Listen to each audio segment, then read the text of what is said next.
Hello বন্ধুরা, welcome back to my channel. বন্ধুরা, আজকে আমি তোমাদের সাথে মরুলা এবং ব্লাস্টোসিস্ট নিয়ে আলোচনা করব। এটা অ্যাকচুয়ালি ব্লাস্টোসিস্ট হচ্ছে মানে জাস্ট ইমপ্লান্টেশনের সময় যে পর্যায়টা লাস্টলি তৈরি হয়, মানে ব্লাস্টোসিস্টই কিন্তু ইমপ্লান্ট করে। আফটার ফার্টিলাইজেশন ব্লাস্টোসিস্টে কনভার্ট হয় জাইগোট, দেন ওই ব্লাস্টোসিস্টে কিন্তু ইমপ্লান্ট করে। সেজন্য তার আগের স্টেজগুলো খুব জানা দরকার, যেহেতু একটা ক্লাসে টোটালটাই অনেকটা বড় হয়ে যাবে। তাই আজকে আমি তোমাদের সাথে মরুলা এবং ব্লাস্টোসিস্ট আগে আলোচনা করব, দেন নেক্সট ক্লাসে কিন্তু আমি ইমপ্লান্টেশন বলবো। তো চলো এখানে দেখা যাক কি আছে। এখানে দেখো আমি একটা জাইগোট, আমরা বলেছিলাম আফটার ফার্টিলাইজেশন যখন ফিমেল প্রোনিউক্লিয়াস এবং মেল প্রোনিউক্লিয়াস বোথ যখন ফিউজ হয় তখন কিন্তু জাইগোট ফর্ম করে। এবং এখানে কিন্তু নর্মালি তার যে নর্মাল ক্রোমোজোম সেটা 46ই হয়, ঠিক আছে। তো এখানে দেখো যখন জাইগোট ফর্ম হয়, আমি কিন্তু বলেছিলাম যখন সেকেন্ডারি উসাইট ছিল তার কিন্তু যখন রিলিজ হয়েছিল সেকেন্ডারি উসাইট, এবং তাকে যখন ফিউজ করে তার বাইরে কিন্তু একটা লেয়ার ছিল, সেটা জোনা পেলুসিডার লেয়ার, যেটা কিন্তু এখানেও ইনট্যাক্ট আছে এবং সেটা কিন্তু বিফোর ইমপ্লান্টেশন পর্যন্ত কিন্তু সেটা রিমেন করবে বা থাকবে। তো এখানেও জাইগোটের যে আউটার লেয়ার সেটাকে দেখো জোনা পেলুসিডা বলে, এটা কিন্তু ওয়ান সেল স্টেজ। এরপর কি হয়, মানে এখানে একটা ক্লিভেজ পদ্ধতি দেখা যায়। ক্লিভেজ পদ্ধতিটা আর কিছুই না, অ্যাকচুয়ালি মাইটোটিক ডিভিশনেরই আরেকটা নাম হচ্ছে ক্লিভেজ, যেটা হচ্ছে স্পেশালাইজ টাইপের একটা মানে মাইটোটিক ডিভিশন, যেখানে কিন্তু সেল সাইজটা কিন্তু সেম থাকে, মানে যে মেন সেল সাইজটা সেটা সেম থাকে, কিন্তু এখানে বাইনারি ডিভিশন হতে থাকে সেলগুলোর মাইটোটিক পদ্ধতিতে। তো ফার্স্ট দেখা যায় জাইগোটের পরে দুটো সেলে ডিভিশন হয়, যেখানে কিন্তু টোটাল নিউক্লিয়াস ক্রোমোজোম এগুলো কিন্তু সেম অ্যামাউন্টেই ভলিউম থাকে বা সেম নাম্বারই রিমেন করে। তো এই টু সেল স্টেজ দেখা যায় মোটামুটি আফটার 30 আওয়ার্স অফ ফার্টিলাইজেশন।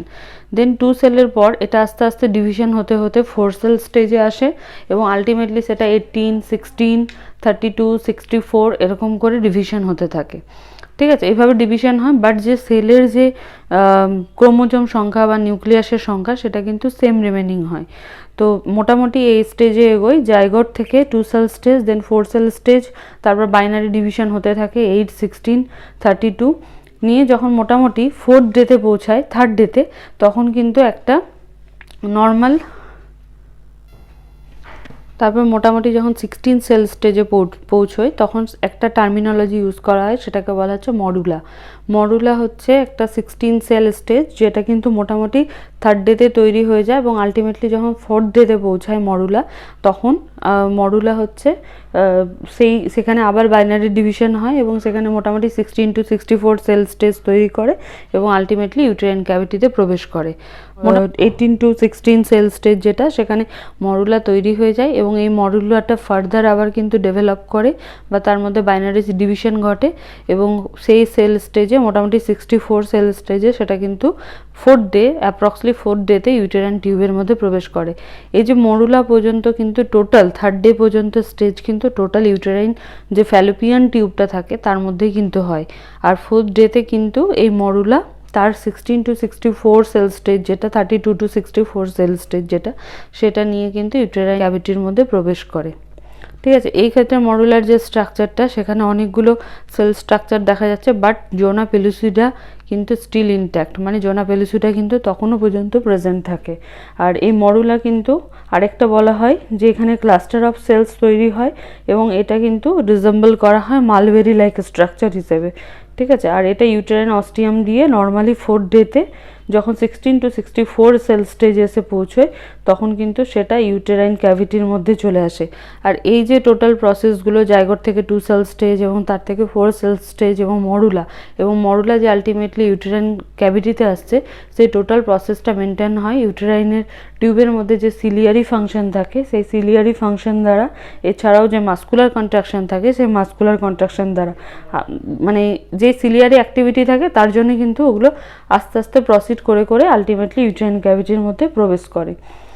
এবং এই মডুলা ফার্দার ডিভিশন হয়েই কিন্তু আলটিমেটলি কিছুটা ইনার সেল মাস তৈরি করে, কারণ এই ক্ষেত্রে মডুলার যে লেয়ারগুলো দেখা যাচ্ছে, সেলসগুলো দেখা যাচ্ছে সব একসাথে ইম্প্যাক্টেড মনে হচ্ছে, কিন্তু যখন এর ফার্দার চেঞ্জেস হবে তখন কি হবে, কিছু সেলস আউটার সাইডে আউটার এজে চলে আসবে এবং কিছু সেল মাঝখানে ফাঁকা করে দিয়ে একটা সাইডে এসে ক্লাস্টার তৈরি করবে, যেটাকে তখন বলা হবে কিছু আউটার সেল মাস, এবং ভেতরের দিকে যে পার্টটা থাকবে সেটাকে বলা হবে ইনার সেল মাস, যেটা আমি নেক্সট ব্লাস্টোসিস্টে দেখাবো।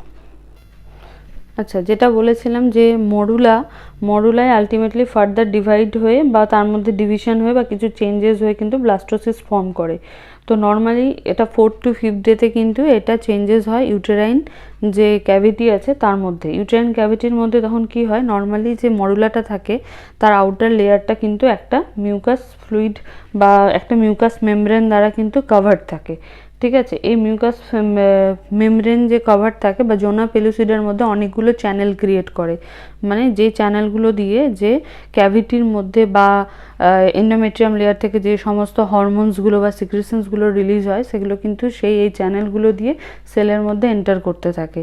এই যে সেলের মধ্যে এন্টার করতে থাকে তখন সেলের মধ্যে যে মানে আদার সেলসগুলো ছিল সেগুলো কিন্তু নিজেদেরকে আবার পুনরায় রিঅ্যারেঞ্জ করে এবং কিছু সেলস কী হয় একদম আউটার মোস্ট লেয়ারে চলে আসে, যেটাকে আমরা তখন বলি ট্রোফোব্লাস্ট, এবং কিছু সেল ক্লাস্টার আকারে কিন্তু এক সাইডে গিয়ে জমা হয় এবং মাঝখানে একটা এমটি এরিয়া তৈরি করে যেখানে ফ্লুইড ফিল থাকে। যে এরিয়াটা ক্লাস্টার ফর্ম তৈরি করে, মানে যেখানে সেলগুলো পুরো এক সাইডে চলে আসে, সেই পার্টটাকে বলা হয় ইনার সেল মাস, এবং যেগুলো সাইডে চলে যায় সেগুলোকে বলা হয় ট্রোফোব্লাস্ট। আর সেই ক্ষেত্রে কি হয়, ভেতরে একটা ফ্লুইড ফিল এরিয়া তৈরি হয়, এটাকে বলা হয় ব্লাস্টোসিল, এবং টোটাল যে পার্টটাকে বলা হয় সেটাকে বলা হচ্ছে ব্লাস্টোসিস্ট। যেহেতু ফ্লুইড ফিল এরিয়া তাই এটাকে বলা হয় ব্লাস্টোসিস্ট। আর ইন্ডিভিজুয়াল সেলগুলোকে কিন্তু অ্যাকচুয়ালি বলা হয় ব্লাস্টোমিয়ার। জাইগোটের ক্ষেত্রে যখন নেক্সট একটা স্টেপ তৈরি হয়েছিল, মানে 2 সেল স্টেজ বা 4 সেল স্টেজ, সেক্ষেত্রে যে সেলগুলো তৈরি হয় সেগুলোকে কিন্তু ইন্ডিভিজুয়ালি ব্লাস্টোমিয়ার বলা হয়।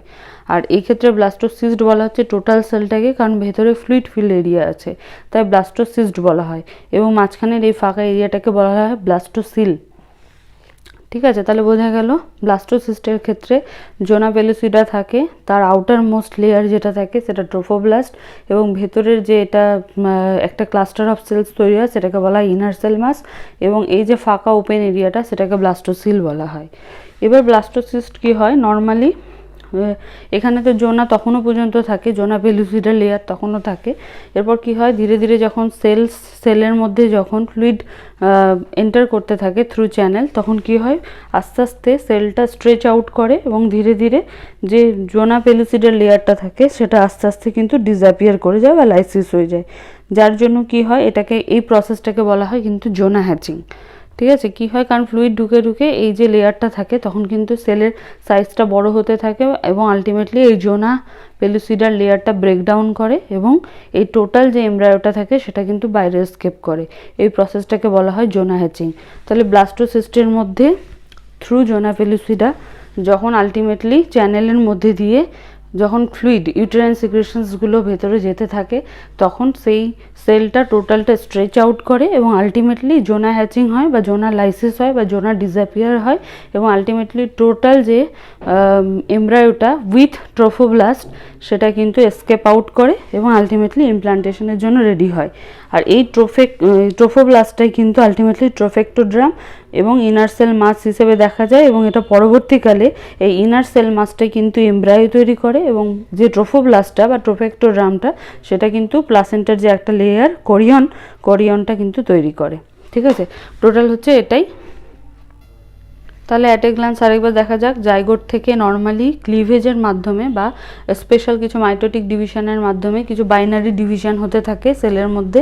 ফার্স্ট হচ্ছে 2 সেল স্টেজ তৈরি করে 30 আওয়ার্স অফ ইমপ্লান্টেশনে, আফটার ইমপ্লান্টেশনের সময়। দেন সেটা আস্তে আস্তে বাইনারি ডিভিশনের মাধ্যমে 4 cell stage, 8 cell stage, 16 cell stage তৈরি করে, ঠিক আছে, এবং সেটা আস্তে আস্তে ডেভেলপ করতে থাকে। মোটামুটি 3rd ডেতে একটা স্ট্রাকচার তৈরি করে সেটাকে বলা হচ্ছে মডুলা, যেটা মোটামুটি তখন 18 to 16 সেল স্টেজ আমরা বলবো। সেই ক্ষেত্রে এই যে ছোট ছোট সেলসগুলো তৈরি করছে সেদের প্রত্যেককে কিন্তু বলা হয় ব্লাস্টোমিয়ার, এবং এই প্রত্যেকটা ক্ষেত্রেই কিন্তু বাইরের যে আউটার কাভারিং দেখানো হয়েছে জোনা পেলুসিডা তখনও পর্যন্ত রিমেনিং বা ইনট্যাক্ট থাকে। এরপর মোটামুটি 4th ডেতে, অ্যারাউন্ড 4th ডেতে এই মরুলা কিন্তু যেটা অলরেডি মালবেরি স্ট্রাকচার বলা হয়, ঠিক আছে, যেহেতু এখানে ক্লাস্টার অফ সেল তৈরি হচ্ছে, অনেকগুলো সেলস একসাথে তৈরি হচ্ছে, মালবেরি হচ্ছে এক প্রকারের ফল, তো সেরকম দেখতে মনে হয়, তাই এটাকে মালবেরি লাইক স্ট্রাকচার বলা হয় বা মরুলা। এই মরুলা কী হয় 4th ডেতে টোটালি ইউটেরাইন ক্যাভিটিতে প্রবেশ করে এবং ইউটেরাইন ক্যাভিটির মধ্যে প্রবেশ করে থ্রু কিসের মাধ্যমে, ইন্টারস্টিশিয়াল মানে প্রবেশ করে হচ্ছে যে সব থেকে ন্যারো পার্ট অফ ইউটেরাইন থাকে, অস্টিয়াম, যেটা 1 mm ডায়ামিটার থাকে, সেদিক দিয়ে প্রবেশ করে থ্রু সিলিয়ারি ফাংশন বা ইউটেরাইন কন্ট্রাকশন দ্বারা। এবং প্রবেশ করার পর সেটা কিন্তু ততক্ষণেও নিজেদের মধ্যে ডিভিশন হতে থাকে, তার মধ্যে সেল ডিভিশন হতেই থাকে, সেটা কিন্তু আলটিমেটলি 64 সেল স্টেজে গিয়ে পৌঁছয়।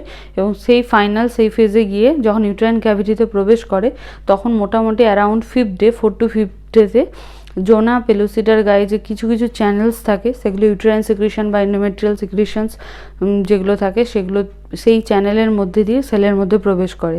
এবং সেলের মধ্যে যখন সেই ফ্লুইডসগুলো প্রবেশ করে তখন এই মরুলার মধ্যে কিছু চেঞ্জেস আছে এবং সেলগুলো ভেতরে যে ব্লাস্টোমিয়ার্সগুলো থাকে সেগুলো নিজেদেরকে পুনরায় রিঅ্যারেঞ্জ করে এবং কিছু সেলস আউটার সাইড বা পেরিফেরিতে চলে আসে এবং কিছু সেল ক্লাস্টার আকারে ভেতরের